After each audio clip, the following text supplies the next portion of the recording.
متى يوم القيامة؟ الله أكبر. قيامتك مختصرة لما تموت، وقيامتي لما أموت. مجرد ما أنا أموت قامت قيامتي.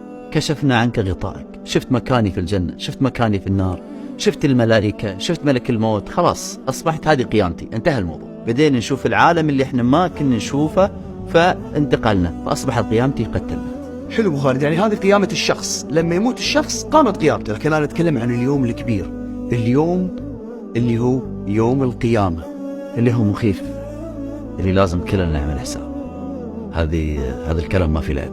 هناك صيحة واحدة من ملك من الملائكة، إسرافيل عليه السلام، ينفخ في الصور فتموت جميع المخلوقات، الملائكة، الإنس، الجن، كل من هو حي يموت في صيحة واحدة. وهذا دليل على قدرة الله عز وجل الذي أمره كن فيكون.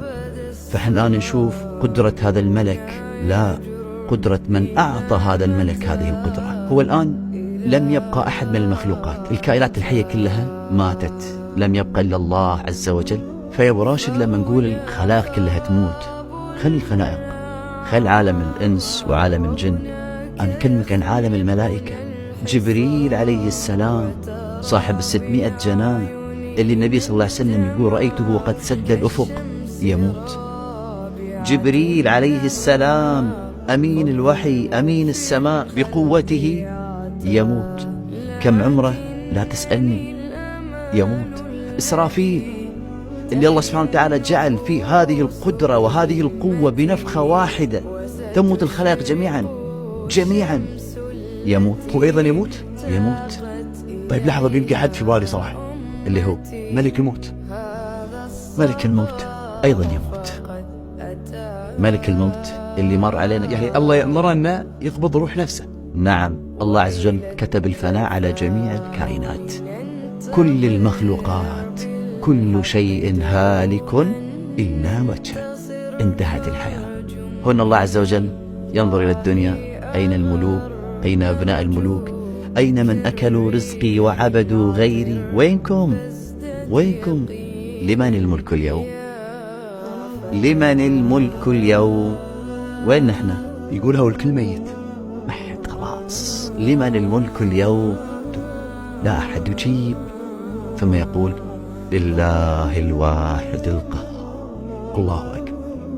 قهر الخلائق جميعا، إنسهم وجنهم، ملائكتهم، كبارهم صغارهم، قهرهم بالموت. حيل ابن آدم في الحياة كثيرة، والموت يقطع حيلة المحتال.